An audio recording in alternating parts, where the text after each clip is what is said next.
Hola, ¿qué tal? Salam alaikum. Estamos aquí en el centro de lo que fue el núcleo del Madrid musulmán o el Madrid árabe mudéjar después de la conquista cristiana. Y para hablar de este lugar tan emblemático y tan importante, tengo el placer de tener con nosotros aquí de nuevo a Rafa Martínez, un especialista en este tema. Rafa Martínez, ¿qué tal? Hola, muy bien. Bienvenido Gracias. de nuevo con nosotros. Un placer. Gracias. Háblanos un poco de la importancia de este lugar. ¿Cómo podríamos describir esta zona?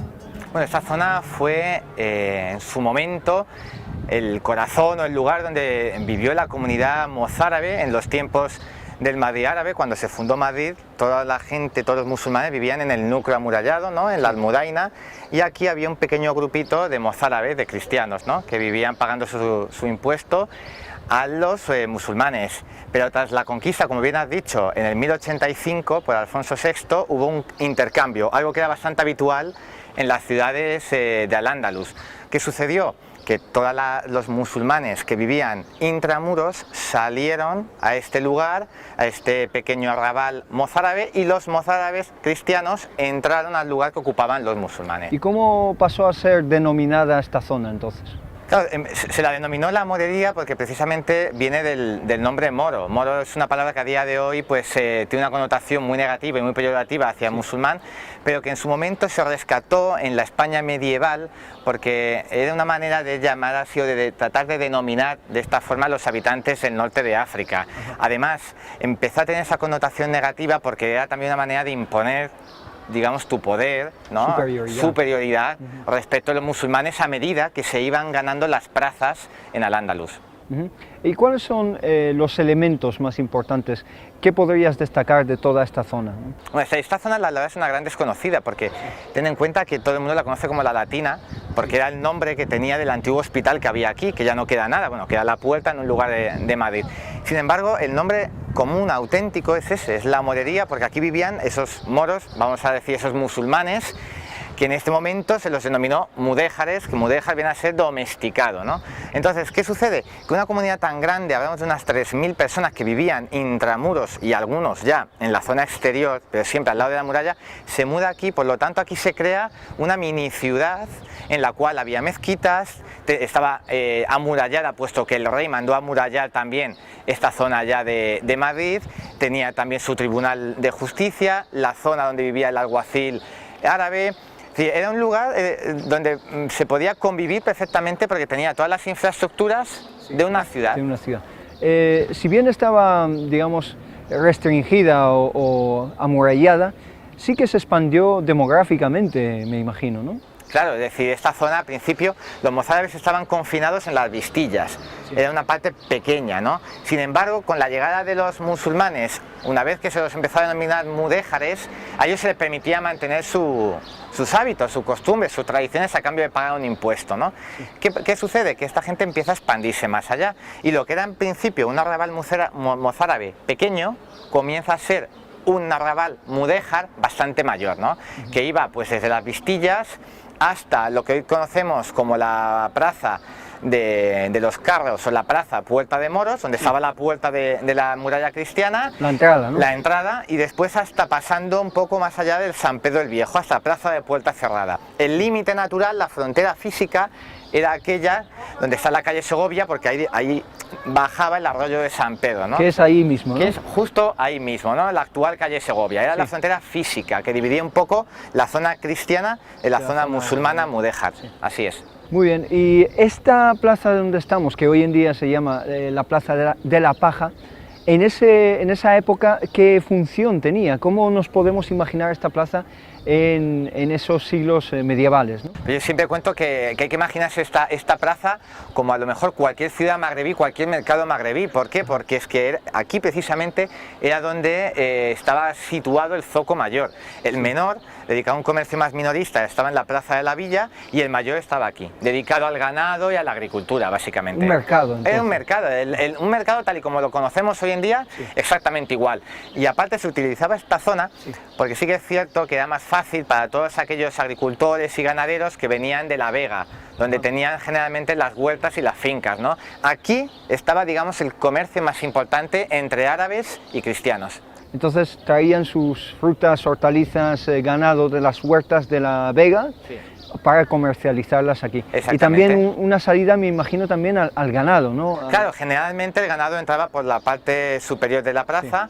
Una vez que terminaba el mercado, pues bajaban hacia la calle Segovia, hacia el arroyo, donde incluso podían beber, y ya de ahí salían discurriendo siempre la senda del agua, otra vez hacia la Puerta de la Vega. Este es un lugar bastante importante y de hecho todavía mantiene la estructura original. Sí, bien es cierto que nadie se podía pensar que esto es un zoco, pero la estructura, sobre todo la plataforma que queda hacia abajo, es totalmente original. Y las casas sí que fueron reconstruidas, pero había un gran número de casas musulmanas árabes en esa época, es decir, que era una medina importante. Esta es una medida importante y de hecho, si te das cuenta, cuando algún turista o cuando tú pasas con algún amigo por aquí, siempre llama la atención que tiene un trazado sinuoso, laberíntico, Eso ¿no? es verdad. Sí. Suelen ser calles que no es estrechas. cuadricular, ¿no? No, no lo es. De hecho, a diferencia de otras zonas de Madrid, también de época tardomedieval, esta que es premedieval, que es un poquito, digamos, del siglo X, XI, XII, en esta zona vemos que el trazado son calles estrechas, más sinuosas para protegerse del calor y de repente se abren plazas un poquito más grandes, ¿no? ¿Y eso qué quiere decir, la sinuosidad de las calles? Pues que el trazado evidencia claramente una inspiración árabe, porque era la manera en la que se construían en aquella época las medinas y todavía a día de hoy eso es una seña de identidad de la latina, de la morería. Y de aquí se han rescatado restos del Madrid islámico o Madrid mudéjar árabe, es decir, ha sido una fuente de información importante. Más de lo que podemos imaginar. A lo mejor a vista de pájaro, decía, vas caminando por la calle y no nos damos cuenta de ello. Sí. Pero aquí nos encontramos con restos de la muralla cristiana que, aunque es cristiana, nos interesa sobre todo porque es la que incorporó, digamos, a la ciudad el arrabal mudéjar, el arrabal árabe. Sí. Luego, en la plaza de Puerta de Moros, ahí hay una fuente y justo debajo está el único viaje del agua musulmán que existe en Madrid. ¿Qué significa un viaje del agua? Un viaje del agua eran las canalizaciones subterráneas, era un sistema pionero, los canales, totalmente pionero que nos legaron los andalusíes, los musulmanes cuando estuvieron aquí en la península ibérica y que se mantuvo para la época, totalmente. ¿No? Es decir, los musulmanes puede ser que en la península arábiga donde se fundó el Islam tuvieran poco agua, pero una cosa estaba clara, ya que sabían manejarlo, sabían cómo conseguirlo, ¿no? Y aquí en Madrid instauraron ese sistema pionero, ¿no?, de canalizaciones subterráneas. En muchas ciudades antiguamente el agua iba por acueductos, por arriba, y ellos sin embargo prefieren hacerlo por abajo. Sí, de hecho en Segovia, etcétera, tenemos aún los acueductos, ¿no?, que están elevados a base de arcos, etcétera. Pero ya que mencionas las canalizaciones de agua, esos canales tan sofisticados para la época, me viene a la mente la toponimia, ¿no? Es decir, el nombre de la ciudad, Madrid. ¿Qué significa ese nombre y qué relación tiene con el agua? Hombre, pues todo básicamente, porque el nombre de Madrid pronunciado en castellano, que sería Mairit, es la unión de dos vocablos, por un lado Maira y por otro lado el sufijo ité. Es un sufijo mozárabe y ite siempre quiere decir abundancia de algo, ¿no? Y Maira viene a decir un lugar donde hay agua, ¿no? Un cauce, como madre de aguas. Por lo tanto, la unión de estos dos vocablos significa el lugar donde había mucho agua.